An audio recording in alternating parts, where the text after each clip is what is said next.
Pregnancy में सफ़ेद पानी कारण और इलाज। प्रेगनेंसी में सफ़ेद पानी कब और क्यों आता है? तो मित्रों, इसका क्या इलाज है? देखिए दोस्तों, प्रेगनेंसी के समय सफ़ेद पानी या डिस्चार्ज महिला में बढ़ ही जाता है।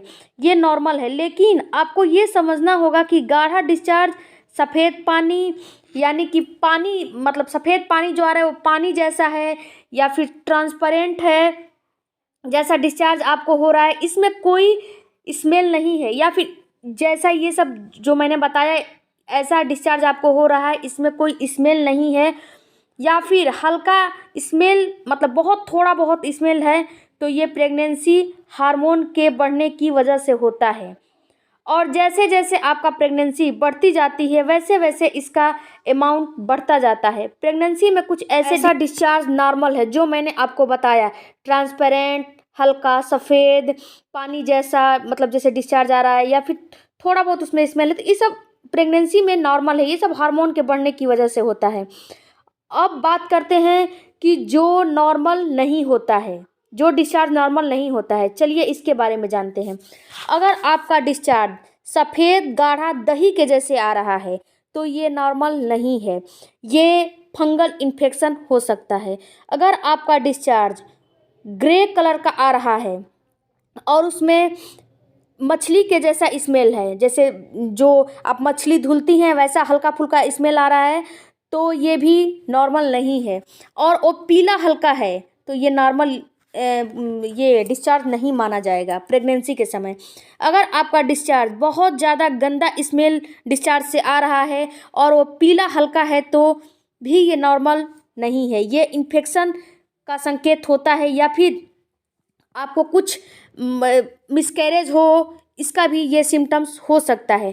कभी कभी ये डिस्चार्ज आपको ब्राउनिश कलर में होता है। ये ब्राउन कलर आपके वेजाइना में कभी कभी ब्लड पड़ा रह जाता है, यानी कि ब्लड जो आपको प्रेगनेंसी कंसीव करने से पहले थोड़ा बहुत जब आपका ब्लड आता है तो उसमें कभी कभी वेजाइना में ब्लड की मात्रा थोड़ी बहुत छूट जाती है, पड़ी रहती है, वह धीरे धीरे ब्राउन डिस्चार्ज में बदल जाता है। अगर आपके प्रेगनेंसी के 2-3 महीने में ये डिस्चार्ज हल्का गुलाबी अगर आता है तो ये नॉर्मल नहीं है, ये मिसकैरेज की संभावना बढ़ जाती है इससे, क्योंकि ये हल्का गुलाबी पहले आएगा, इसके बाद ये मतलब हल्का गुलाबी से थोड़ा गाढ़ा होगा, इसके बाद ब्लड में ये इसका जो है ब्लड में बदल जाएगा। तो जब ये ब्लड में बदल जाएगा तो आपको मिसकैरेज होगा, तो आप अलर्ट हो जाइए। या फिर जब आपका लेबर पेन शुरू होता है तब ये ऐसा डिस्चार्ज होता है, यानी कि जब आपके 2-3 महीना में आएगा तो ये समझ लें कि ये मिसकैरेज की संभावना है, और जब आपके 9 मंथ में आएगा ये ऐसा डिस्चार्ज हल्का गुलाबी तो ये आपका लेबर पेन का संकेत भी हो सकता है। इसके बाद आप ऐसे में डॉक्टर से ज़रूर संपर्क करें। जो मैंने आपको अभी सिम्टम्स बताए हैं ये खतरनाक सिम्टम्स हैं। इस आपको ऐसा अगर डिस्चार्ज आ रहा है तो आप डॉक्टर से बेहिचक डेफिनेटली कंसल्टेशन करें, नहीं तो आपको कुछ भी हो सकता है। अब बात करते हैं कि प्रेगनेंसी के समय क्या ऐसा काम करें जिससे कि ये डिस्चार्ज मतलब आए लेकिन थोड़ा बहुत आए, ज़्यादा ना आए। तो देखिए मित्रों, सबसे पहले तो आप अपने हाइजीन का ख्याल करें जी। इसके बाद आप अपने वेजाइना को क्लीन रखें और उसे सुखा के रखें, यानी कि अपने वेजाइना को आप ड्राई रखें।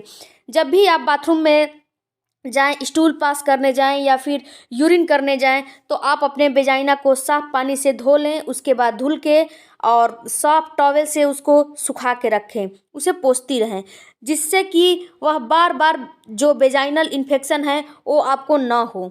इसके बाद आप अंडरगारमेंट्स कॉटन के आपके होने चाहिए। इस समय जो आप अंडरगारमेंट्स इस्तेमाल कि थोड़ा बहुत डिस्चार्ज आए भी तो जो कॉटन का कपड़ा है वो सोख ले और आपको वेजाइनल इन्फेक्शन ना हो। इसके बाद जो आप कपड़ा पहन रही हैं, यानी जीन्स टॉप जो भी पहन रही हैं, जीन्स लोअर, उसको आप ढीला ढाला पहने। इस जो आप टाइट पहनती हैं इसकी वजह से भी वेजाइनल इन्फेक्शन होता है। जब आप टाइट पहनेंगी तो उसमें पसीना सूखता नहीं है, उसमें पसीना रह जाता है, तो इस बात का भी आपको ख्याल करना बहुत ज़रूरी है। आप सेंट का इस्तेमाल ना करें, इससे भी वेजाइनल इन्फेक्शन का खतरा बढ़ जाता है। आप थोड़ा खाने पीने का भी ख्याल कीजिए। आप दही और छाछ की मात्रा को बढ़ा दीजिए, यानी कि डेयरी प्रोडक्ट्स आप बढ़ा दीजिए, जिससे कि आपको जो वेजाइनल इन्फेक्शन है इसका खतरा कम, मतलब इसका खतरा कम सामना करना पड़े या कम फेस करना पड़े। इससे भी आपको काफ़ी राहत मिलेगा या फिर काफ़ी मदद मिलेगा।